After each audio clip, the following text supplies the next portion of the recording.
Di daerah Bandung ada satu restoran yang cukup terkenal.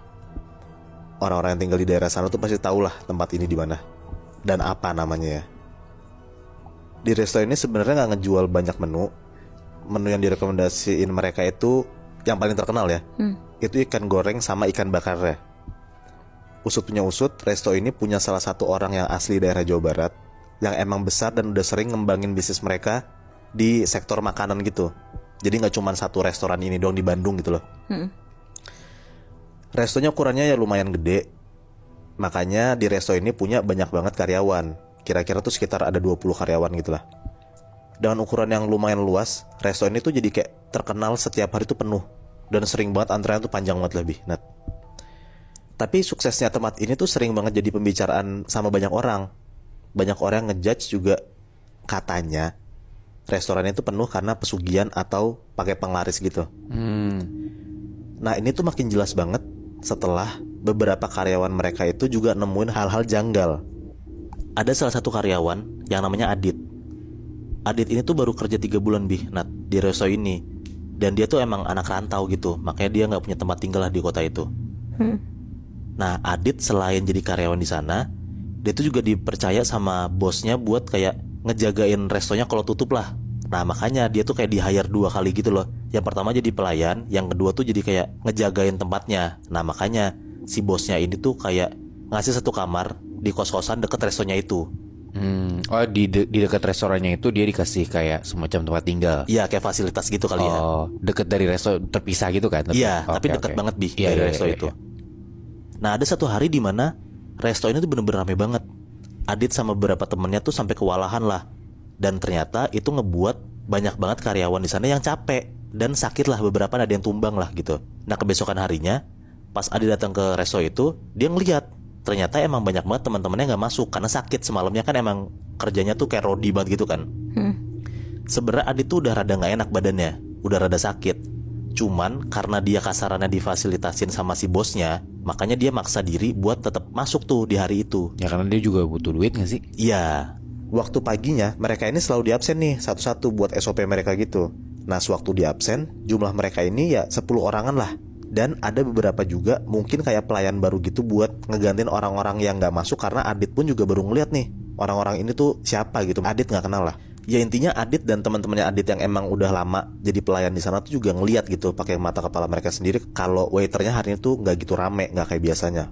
Adit udah ketakutan banget nih, keteteran pas nanti restonya rame. Nah pas di jam restonya rame, Adit ngerasa kayak kerjaan ini ternyata enteng banget. Dan Adit juga mikir kayak 10 orang ini juga tetap kerjanya tuh efektifnya sama gitu loh, sama kayak 20 orang yang biasanya.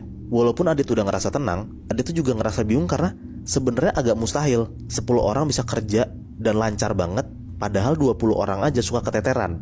Iya. Nah Adit tuh nyari tahu dan mulai nanya lah ke teman-temannya kayak kok bisa 10 orang kerjanya bisa nggak kewalahan gitu. Ada beberapa teman-temannya Adit yang diem, tapi ada satu nih yang bilang, aku ngerasa ada yang aneh sih Dit. Beberapa pelayan di sini tuh juga aku tuh asing liatnya, kata temennya si Adit ini. Di situ Adit mulai mikir kayak apa mungkin ini bukan manusia? Soalnya kalau misalnya manusia ya pasti kewalahan, jelas banget gitu loh. Iya. Akhirnya di malam hari sebelum restonya tutup dan udah mulai sepi, Adit coba tuh nyamperin satu-satu karyawan lain buat basa-basi. Nah dari beberapa orang yang Adit datengin, yang kenal sama Adit tuh nyapa pasti. Nah tapi ada yang gak kenal sama Adit juga, mukanya tuh flat aja, datar banget Nat. Sampai ada satu orang yang didatengin sama Adit.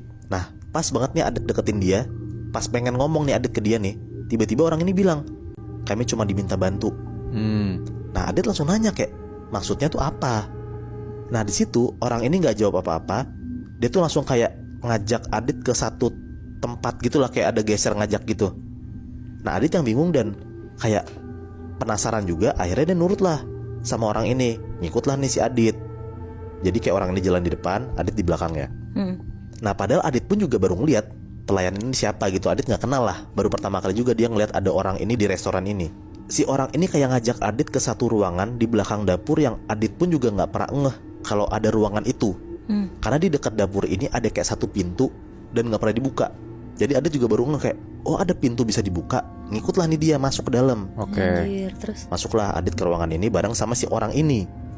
Nah ternyata pas dia buka dan dia masuk jalannya ke dalam, ternyata nih ada lorong panjang Dan penyinarannya tuh cuma lilin-lilin kecil doang Bi, Nat, di setiap langkahnya dia. Oh. Adit berkali-kali nih nanya nih ke orang ini, mau kemana, ini mau kemana gitu. Tapi orang ini diem aja. Sampai Adit pun juga takut buat nanya lagi. Nah pas Adit balik badan, kayak dia tuh akhirnya takut gitu lah buat ngikut masuk ke dalam. Nah Adit balik badan, orang ini tuh langsung kayak genggam kenceng banget tangannya Adit dan narik Adit buat ngikut lagi sama dia jalan lagi ke dalam gitu. Hampir kayak 1-2 menit jalan. Di setiap beberapa langkah, badan orang ini yang ada di depan Adit tuh ngerasa kayak makin gede gitu loh. Tapi tuh dia coba nahan dan dia tuh sebisa mungkin gak takut lah gitu. Sampai akhirnya nyampe nih dia ke kayak di ujung ruangan gitu, ada pintu nih di depannya. Nah si orang ini bukalah pintu ini.